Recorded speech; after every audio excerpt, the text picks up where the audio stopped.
Selamat pagi Mas Robert. Pagi Pak. Mas Robert di BAP kurang lebih udah berapa tahun ya? Sudah 2 tahun lebih Pak, hampir 2 3 tahun tahun. ya, 3 tahun ya. Awal berkarirnya itu sebagai aro antar BAP ya kemarin ya. Iya Pak. Tiba-tiba pas mau permanen itu langsung dimasukkan ke Andar Rose ya. Antara saya Pak. Kira-kira selama ini kurang lebih 3 tahun selalu dapat insentif nggak Pak Robert? Selalu Pak. Selalu ya. Iya. Alhamdulillah. Kira-kira pernah nggak ada dapat insentif? Pernah Pak, itu di akhir tahun kemarin sama 2018. Akhir tahun kemarin yang pas COVID itu ya, Iya. yang masa yang lagi ganas-ganasnya COVID di Tarakan ya. Oke. Pak Robert, ini saya mau tanya nih, waktu yang efektif di dalam melakukan visit itu kira-kira menurut Pak Robert kira-kira kapan kira-kira? Yang selama ini yang Pak Robert tekuni selama jadi kolektor seperti itu. Biasanya sih waktu yang tepat sih waktu pada saat konsumen ada di rumah sih Pak. Jadi kita harus tahu jam-jam dia ada di rumah itu jam berapa, baru kita kunjungi dia Pak. Oh gitu ya, artinya selama ini Pak Robert pasti tahu ya, oh konsumennya ada di rumah jam sekian gitu ya. Iya Pak. Oh, tapi kan pasti pernah meleset juga kan? Pernah meleset Pak. Oh, pernah meleset juga Jadi ya. kalau meleset saat jam itu ya kita balik lagi nanti kunjungi lagi kembali. Misalkan Ya, intinya pada saat hari itu JB-nya hari itu kita harus ketemu minta keterangan dari dia berdasarkan JB-nya pada saat itu Pak. ya mau bayar atau gimana seperti apa ya? Iya, Pak. Oh, iya. Kalau seandainya kan tadi Pak Robert mengatakan bahwa tergantung pas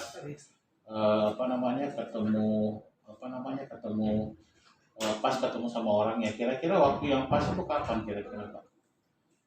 Waktu yang pas ketemu konsumen ya Pak. Iya. Pada saat ya itu tadi Pak, yang dia ada di rumah Pak. Oh, dia ada rumah ya. Biasa jam-jam berapa kah? Siang kah, malam Biasanya kah? jam istirahat siang Pak. Siang, Kalau ya. jam istirahat siang dia nggak ada juga, besok pulang kerja sore. Oh, sore ya. Oh, iya. Terus gini juga Mas Robert, kalau misalkan begini, Mas Robert ini ke rumah konsumen si A misalkan, si Sam misalkan, ke rumah konsumen atas nama Sam. Nah pas di situ nanti ketemu sama Samnya, kira-kira Pak Robert lakukan apa gitu, penekanan apa yang harus biasa dilakukan Pak Robert selama kurang lebih 3 tahun ini? Kalau hari itu adalah pertemuan JB-nya dia Pak, misalnya sudah pertemuan kedua atau ketiga, ya kita minta tindak lanjutnya dia Pak. Oh gitu ya. Apakah dia bisa bayar, bagaimana kalau dia nggak bisa bayar, kita tekan dia bahwa motornya harus kita bawa dulu Pak. Oh gitu ya. Artinya ada penekanan itu beda ya antara pertemuan pertama sama pertemuan kedua itu beda ya Pak Robert ya. Oh ya, berarti kalau pertemuan pertama itu hanya sebatas kapan mau bayar ya gitu ya. Kapan mau bayar Pak. Oh gitu ya. Tapi kalau misalkan pertemuan kedua itu sudah langsung kita pertegas ke dia. Pertegas dia ya. Oh artinya kita melakukan penekanan ya. Oh, seperti itu. Kalau misalkan gini Pak Robert, kalau misalkan nagih nih, tapi tidak bertemu sama konsumennya tadi, misalkan si Sam tidak ada di rumah misalkan, yang ada itu misalkan istri atau anaknya aja, kira-kira apa yang Pak Robert lakukan? Ya, pertama kita tanyakan ke keluarganya, dianya kemana si konsumen ini Pak. Terus jam berapa dia ada di rumah, gitu. Karena pengalaman sih kalau nitip pesan gitu aja ke keluarganya pasti nggak akan ada tindak lanjutnya. Jadi penting kita tanyakan ke mereka jam berapa dia ada, kita kunjungi lagi Pak. Oh iya, jadi selama ini Pak Robert tidak mau istilahnya kayak nitip pesan itu nggak mau ya, harus bertemu langsung sama konsumennya ya. Saya tanyakan sama pihak orang rumah, si konsumennya ada jam berapa, baru saya kunjungi lagi Pak. Oh iya. Artinya kesuksesan dalam penagihan itu adalah kita harus bertemu sama konsumen ya Pak ya. Oh iya betul. Artinya kalau kita hanya ketemu keluarganya kan itu tidak ada kepastian ya Pak Robert ya. Oh iya. Oke Pak Robert, misalkan ini konsumen Sam ini misalkan menggandeng motornya, misalkan di mana ya, contoh misalkan di 613 atau di mana gitu kan. Kira-kira Pak Robert apa yang Pak Robert lakukan kira-kira? Misalnya di 613 ya Pak. Iya. Pertama mungkin biasanya lebih ke negosiasi Pak. Negosiasi kemana dulu nih maksudnya? Pertama kan pasti konsumen dulu kita minta keterangannya. Iya. Kenapa bisa motor itu ada di sana gitu kan Pak kan? Iya. Bisa sampai pindah tangan. Nah, jadi alasan-alasan itu kita tampung informasinya Pak. Terus kita datangi lagi ke pihak si pemegang unitnya Pak. Nah, dari pihak pemegang unitnya kita nggak jalan kosong Pak. Kita usahakan sebisa mungkin bawa surat tugas dan surat penarikan Pak. Iya. Jadi sampai sana kita perlihatkan kepada mereka bahwa ini tindakan sudah layak untuk dibawa kantor Pak. Oh, artinya Pak Robert harus mendengar juga dari konsumennya alasannya digadai seperti apa. Apakah Pak Robert tidak ingin misalnya saya nggak mau ketemu sama yang penggadainya, saya taunya Bapak aja. Pernah nggak terbersit seperti itu Pak Robert? Biasanya saya lakukan seperti itu kalau pihak si pemegang unitnya nggak bisa saya temui lagi Pak. Misalnya lost kontak ya, tidak bisa lost kontak atau dia terus menghindar, sudah capek dikejar gitu Pak. Nanti saya akan kejar kembali ke yang pertamanya Pak. Saya dengan alasan bahwa beliau atas nama secara hukum beliau masih terikat kontrak dengan betul. BAF. Berarti tujuannya Pak Robert kalau misalkan konsumen itu gadai, tujuan utamanya apa Pak Robert penyelesaiannya? Tujuan utamanya penyelesaiannya pasti tarik Pak kalau sudah gadai Pak. Harus tarik ya. Harus tarik Pak. Iya, itu kan berdasarkan pengalaman ya. Pak Robert artinya kalau konsumen itu sudah digadai berarti itu sudah tidak ada etikat lagi untuk membayar kan biasanya kan seperti itu. Iya, Pak Robert saya mau nanya nih, kira-kira kalau misalkan pada saat nagih nih di rumah itu tidak ada, di konsumen atas nama Sam ini tidak ada orang, rumahnya kosong misalkan, kira-kira apa yang Pak Robert lakukan misalkan? Biasanya seperti itu kan Pak. Kita tanya ke tetangganya. Oke. Ini orang di rumah kemana? Iya. Jadi dari tetangganya kita tampung informasinya. Iya. Kita tanyakan kapan lagi mereka ada, biasanya ada di rumah jam-jam berapa. Iya. Saat itu kita kunjungi ulang Pak. Iya. Oh seperti itu ya, konfirmasi tetangganya ya. Mungkin by telepon kali ke konsumennya ya. By telepon, tapi biasanya kan sudah kalau di nomor-nomor di aging itu kalau konsumen sudah karakter sudah nggak aktif lagi nomornya. Ya. Jadi kita cari informasi di sekeliling rumahnya itu Pak, tetangganya. Tapi apakah Pak Robert tidak takut nih misalkan tetangganya itu kerjasama mungkin dengan konsumennya?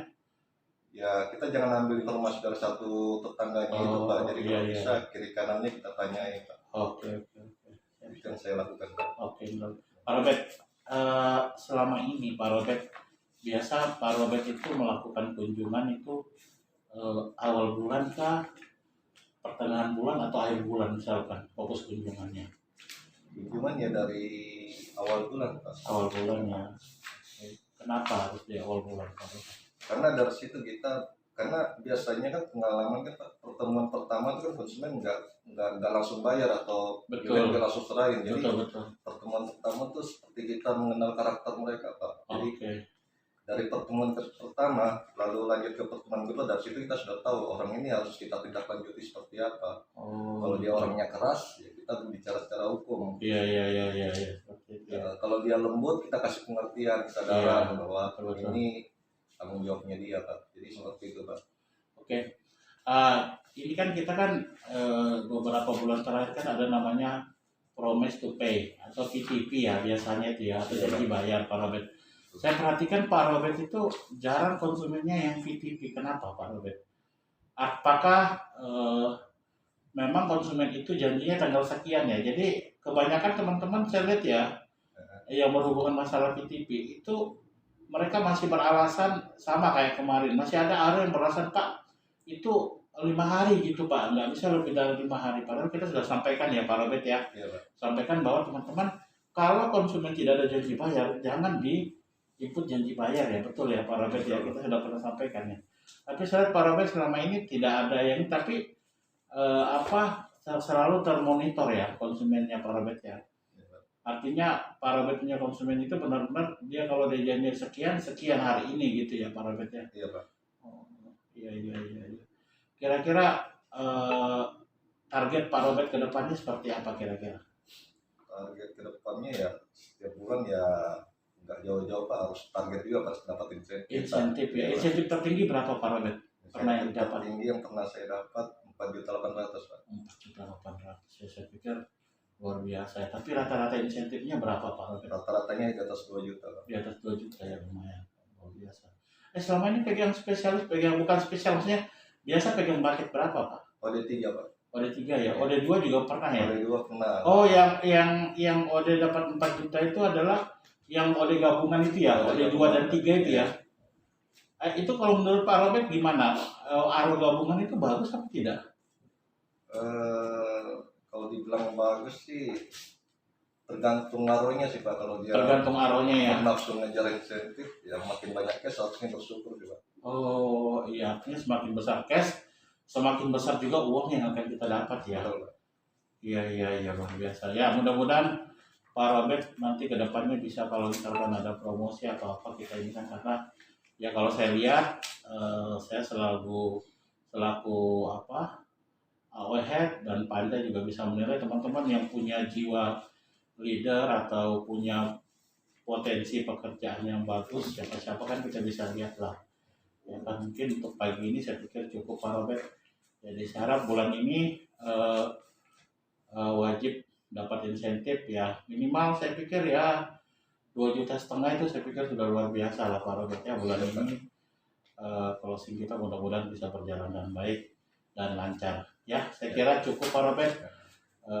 Jangan lupa protokol kesehatan tetap dijalankan. Oke, thank you Pak Robert.